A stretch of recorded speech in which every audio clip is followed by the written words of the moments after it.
नमस्कार दोस्तों, हमारे चैनल पर आप सभी का स्वागत है। दोस्तों, आज का जो वीडियो है वो खोटा व्याकरण के ऊपर में है।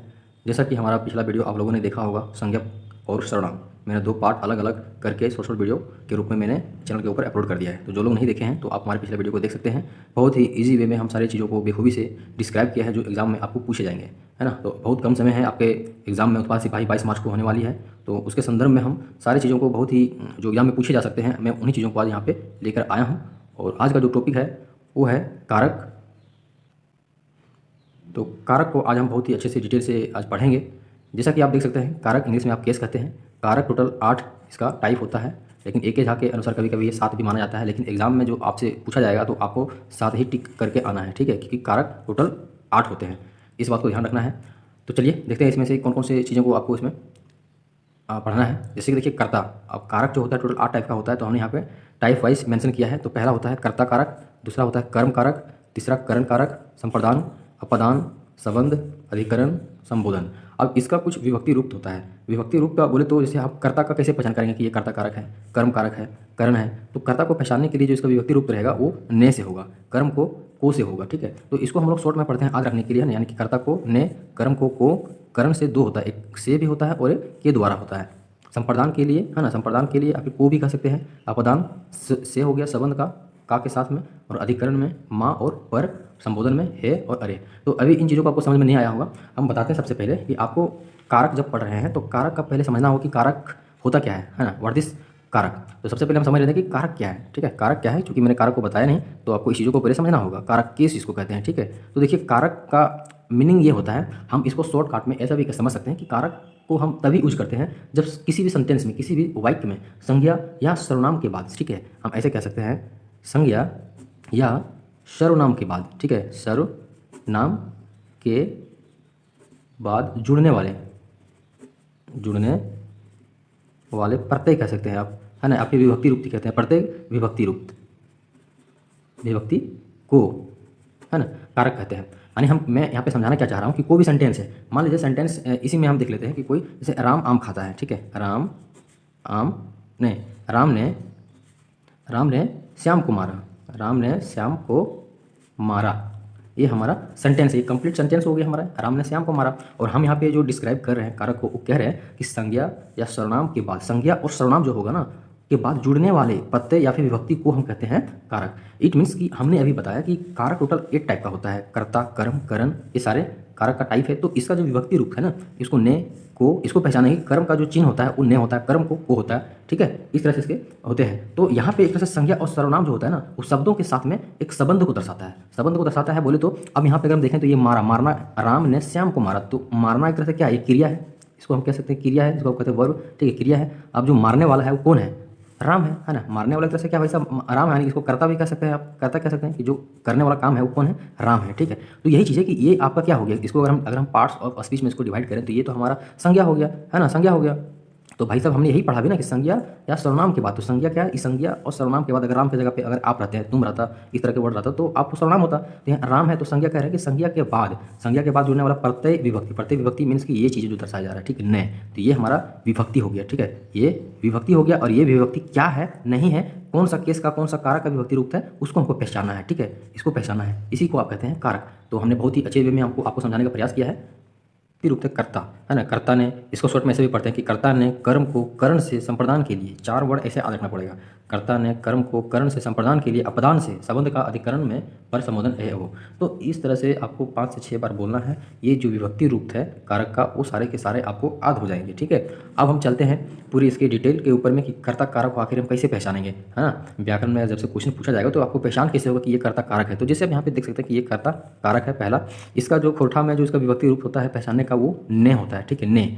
और इसको से भी हिंदी यहाँ पे मैं लिख दिया हूँ, है ना, कि इसको हिंदी में आप ने से पहचान करेंगे कर्ता कारक का। उसी प्रकार से खोटा में अगर आपको पहचान करना जाए कि इसको हम खोटा में कैसे पहचानेंगे, तो भाई साहब खोटा में कर्ता कारक का जो विभक्ति रूप होता है, जो चिन्ह होता है, वो हम यहाँ पे शून्य होता है, यानी कि हम वहाँ पे अंडरस्टूड होता है, हम पहचान वहाँ पे मतलब देख नहीं पाते हैं कि ने का सिंबल लगा हुआ है कि नहीं लगा हुआ है। हमको बाकायदा सेंटेंस से वाक्य के थ्रू समझना होता है कि यहाँ पे कर्ता कारक का बोध हो रहा है। जैसा कि हम अभी एग्जाम्पल में आपको समझाने का प्रयास करेंगे। जैसे हमने जस्ट अभी क्या बताया, कर्ता में ने के पहचान होगा, ठीक है। जैसे सब सेंटेंस को देखें, राम ने रावण को मारा, तो जब राम ने रावण को मारा तो हमने जस्ट अभी बताया था कि जो कर्ता का मतलब होता है काम करने वाला, ठीक है, काम करने वाला कि काम कौन कर रहा है सेंटेंस में, वाई को में पूरा देखना है कि काम को करने वाला कौन है। तो भाई राम ने क्या कर रहा है, मार रहा है, तो मार किसने रहा है, राम ने मार रहा है। तो राम के बाद में जो विभक्ति रूप लगा हुआ है ना, विभक्ति चिन्ह जो लगा हुआ कारक का वो ने है। इसका मीन्स यहाँ पे जो ने लगा हुआ है यही ने आपका कर्ता कारक को दर्शा रहा है, ठीक है। हम यहीं से कहेंगे कि इस सेंटेंस में कि कौन सा केस का यूज किया गया है, तो कर्ता कारक का यूज किया गया है, ये इसका पहचान होता है जी।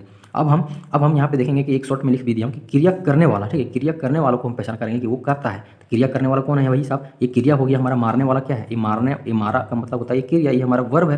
तो ये क्रिया करने वाला, ये क्रिया करने वाला कौन है, तो वो राम है। तो राम के बाद यानी कि राम के बाद जो चिन्ह लग रहा है ना वही होता है कारक, और कारक में हम पहचान कर रहे हैं इससे।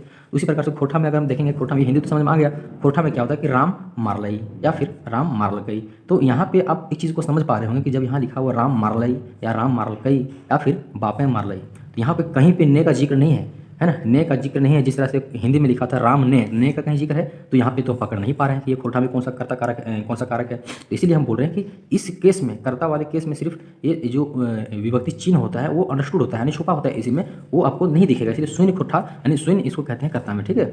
इसका कोई भी सिंबल पहचानने योग्य नहीं होता है, हमको सब सेंटेंसों के माध्यम से, वाक्यों के माध्यम से समझना होता है। तो राम मार लई, तो इसका मतलब क्या बोल रहा है कि राम ने मारा, ठीक है, राम मार लई या फिर राम मार गई या राम मार लई, राम ने मारा। तो यहाँ पे हम पकड़ रहे हैं कि यहाँ ने का सिंबल आ रहा है सेंटेंस पर कंप्लीट इसी तरह होगा, राम मार लई। सो आपको खोटा में हिंदी में कन्वर्ट करके देखना है एक बार। जैसे बापे मार लई, तो भैया बापे मार लई का इसका मतलब क्या समझ पा रहे हैं, बाप ने मारा, ठीक है, बाप ने मारा। तो इस तरह से आपको पहचानना है। तो बाप ने मारा इसका मीन्स ये कौन सा कारक ले जाएगा, ये आपका कर्ता कारक। उसी तरह राम मार लई, तो ये चला जाएगा आपका कर्ता कारक। तो बहुत ही मैं शॉर्ट वे में समझाने का प्रयास कर रहा हूँ भैया। देखो इससे इजी कोई समझाने वाला नहीं है, क्योंकि आप देखेंगे वीडियो तो बहुत ही अड़म गरम करके बता के निकल जाएगा।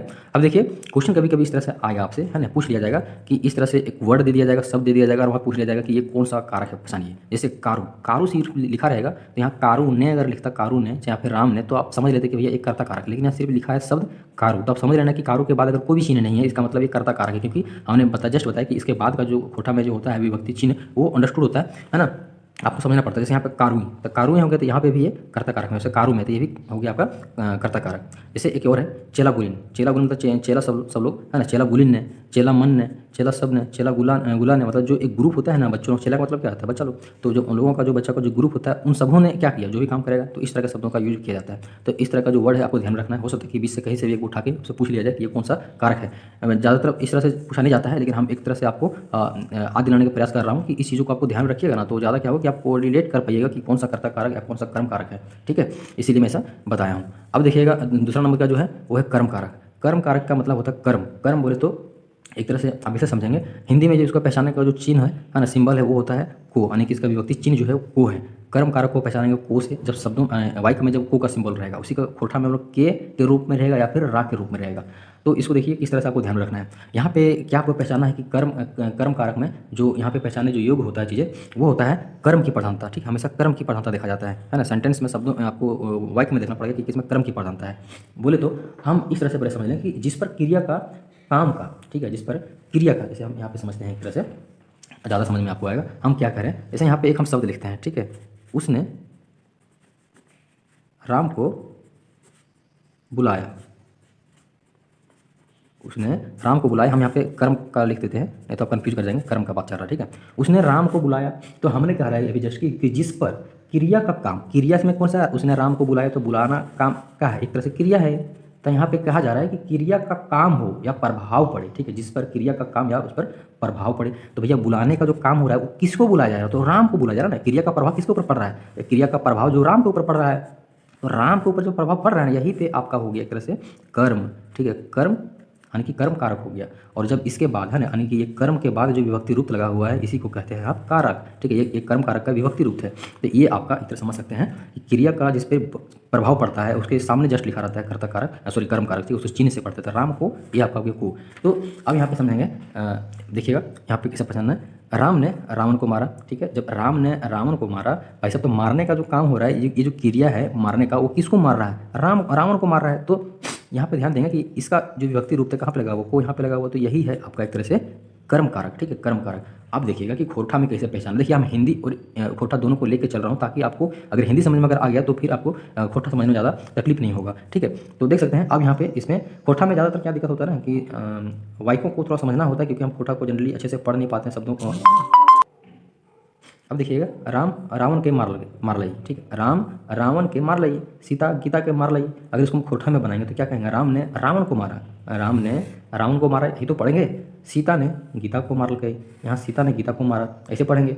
लेकिन यहाँ पे ने देख, अब यहाँ पे देख सकते हैं, यहाँ पे जो ने आना चाहिए था वो अंडरस्टूड है, यहाँ पे ने आना चाहिए था वो अंडरस्टूड है। लेकिन भाई साहब यहाँ पे आपको ये चीज़ देखना कि कर्म देखना, हमेशा कर्म खोजना कि इसमें कर्म कौन सा है। तो कर्म में देखेंगे यहाँ पे रावण हो गया, यहाँ पे कर्म में क्या है, गीता हो गया।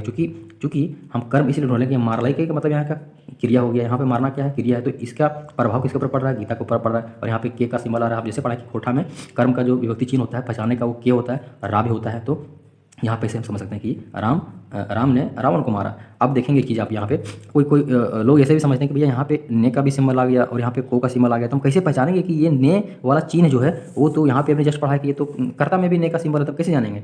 तो भाई साहब ये चीज़ ध्यान रखना है कि कर्ता कारक जब भी आपसे पूछा जाएगा ना तो बहुत लंबा वाक्य नहीं होता है, यही दो शब्दों में रहेगा, ठीक। इसी तरह से राम मार लकई, बापे मार लही, इसी तरह से कुछ रहेगा। तो वहाँ पे एक बार में समझ जाएगा ने का सिंबल आ रहा है, लेकिन यहाँ पे दो चीज़ें आ रही है, दो चीज़ें आ रही है। इसका मतलब है यहाँ पे ऑब्जेक्ट का काम था, कहीं पे दिखाइए, यहाँ पे कहीं ऑब्जेक्ट नहीं था, यहाँ पे कर्म का कहीं पे बोध नहीं होता है, ठीक है। कर्ता का जब भी पूछा जाएगा तो वहाँ पे कर्म का कहीं प्रधानता नहीं रहेगा, ओनली फॉर सिर्फ कर्ता का ही प्रधानता रहेगा। और यहाँ पे देखिएगा तो एक तरह से आप यहाँ कर्ता भी देखिए, ये अगर इसको हम पार्ट्स ऑफ स्पीच में अगर डिवाइड करें ग्रामर की दृष्टि से तो ये राम क्या हो गया, संज्ञा हो गया ना भाई साहब। यहाँ पे भी संज्ञा ही है, लेकिन कहने का अर्थ यहाँ पे ये है कि इसमें इसका अगर हम डिफिनेशन के अर्थ में समझें तो इसमें क्या है, कर्म हो गया ना रावण। तो रावण कर्म, तो कर्म के बाद जुड़ रहा है हमारा को, उसी प्रकार से यहाँ पे खोटा में है।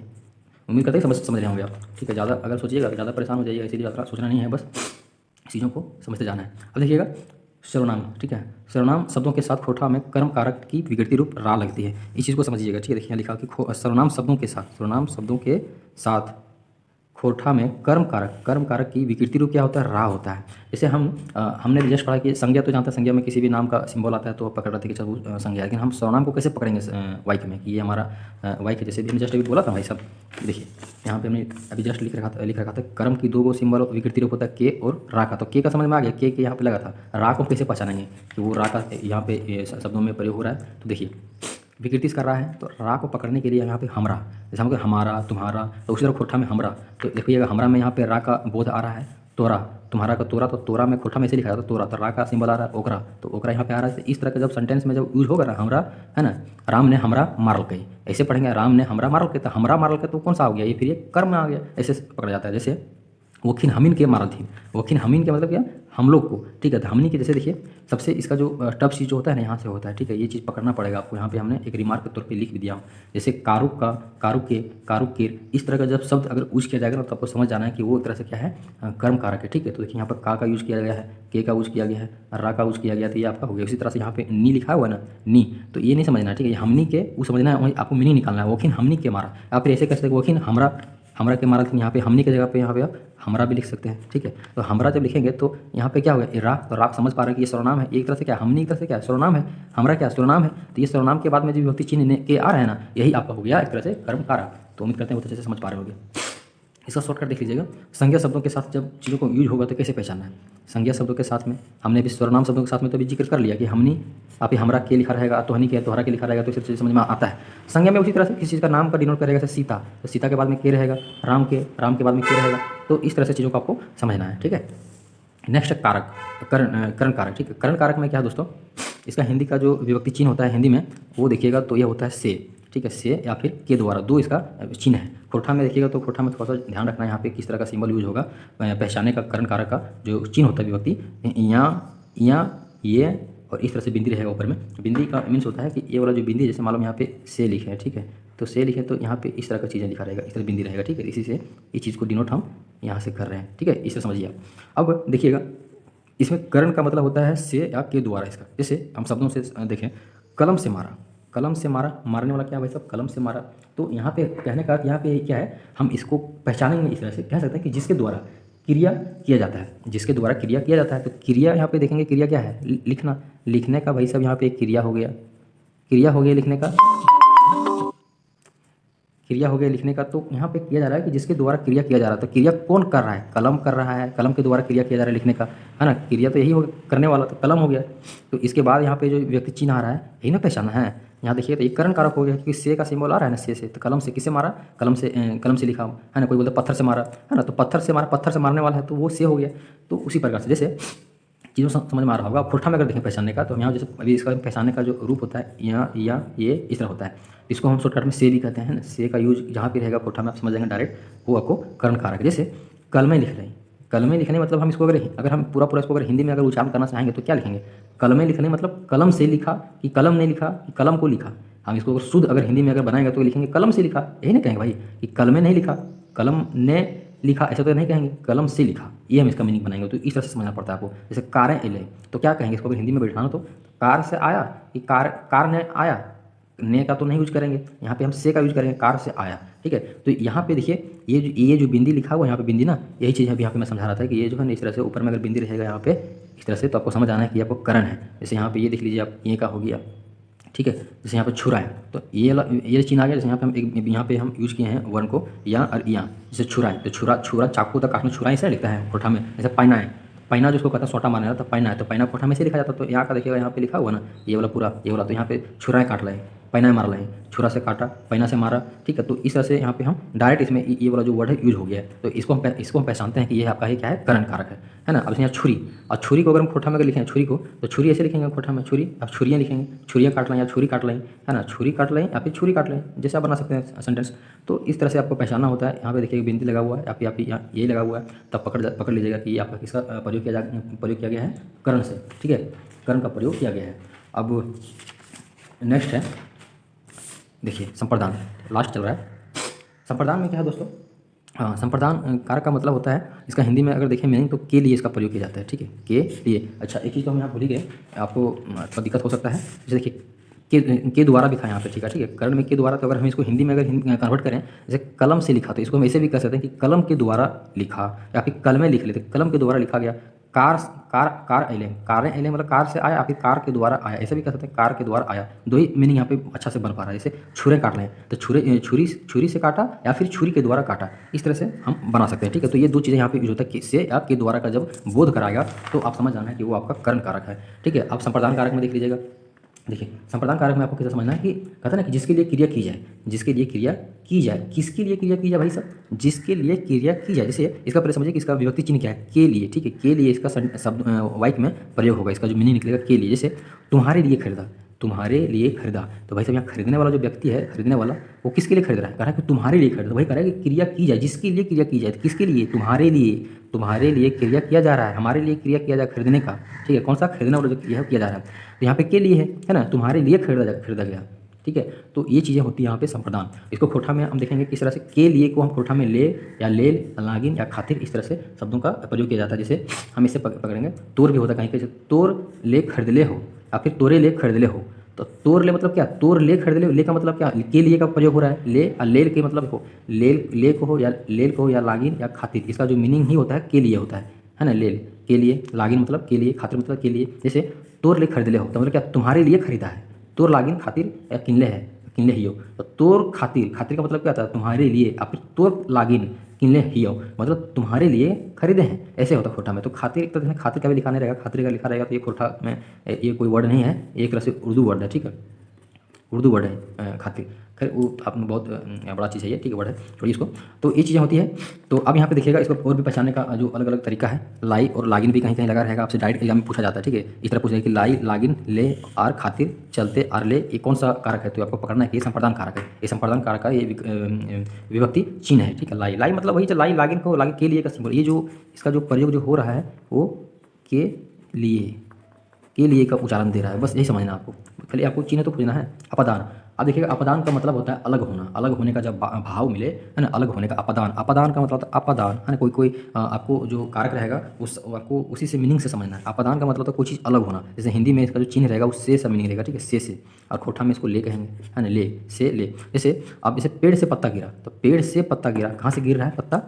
जैसे यहाँ से आ गया इसका विभक्ति रूप, तो जो पत्ता जो है ना, पत्ता गिरने वाला, गिरने वाला क्या हो गया? क्रिया हो गया, क्रिया हो गई। तो जो कहाँ से गिर रहा है पत्ता भाई साहब? ये पेड़ से गिर रहा है। ठीक है, पत्ता जो गिर रहा है वो पेड़ से गिर रहा है। यहाँ पे वही हो रहा है कि अलग होना। जब दो चीज़ों को जो अलग होता है, ये पत्ता हो गया और पेड़ हो गया, ये दो पत्ता और पेड़ से अलग अलग हो रहा है दोनों चीज़ें। तो अलग करने का कौन सा बीच में आ रहा है, विभक्ति चिन्ह से आ रहा है। ठीक है, तो यहाँ पे समझना है कि जो चीज़ें कुछ दो चीज़ें अलग होती है, तो पेड़ से अलग हो रहा है, पत्ता गिर रहा है तो अपदान में आ गया। जैसे हम खोटा में ऐसे समझेंगे कि तुलना, यहाँ पे लिखा हुआ तुलना में भी इसको प्रयोग करते हैं। अपदान में क्या होता है, तुलना में भी प्रयोग किया जाता है। और अलगाव में जैसे भी समझ लें कि पेड़ से पत्ता गिर गया तो अलगाव के रूप में प्रयोग करेंगे। जैसे तुलना में हम ऐसे कह सकते हैं, जैसे घर से बाहर भले, घर से बाहर भले, इसको खोटा में लिखा हुआ घर ले बाहर भले, तो ले का मतलब यहाँ पे सिंबल क्या है, से घर ले बाहर निकले, तो यहाँ पे अलगाव हो रहा है भाई साहब, यहाँ तुलना नहीं हो रहा है, यहाँ पे अलग हो रहा है। ठीक है, घर से आदमी कोई क्या कर रहा है, बाहर निकल गया। ठीक है, घर में था लेकिन वो आदमी भी क्या हो गया, बाहर निकल गया। तो वही घर से बाहर भले ही, तो हम शब्दों से वाक्य के माध्यम से हम शब्दों को जब समझें तो पहचाने कि ये किसका कारक है, अपदान का, क्योंकि ये दूर जा रहा है कोई चीज़। ठीक है, उसी प्रकार से हम तोर ले कमजोर ही हो कि,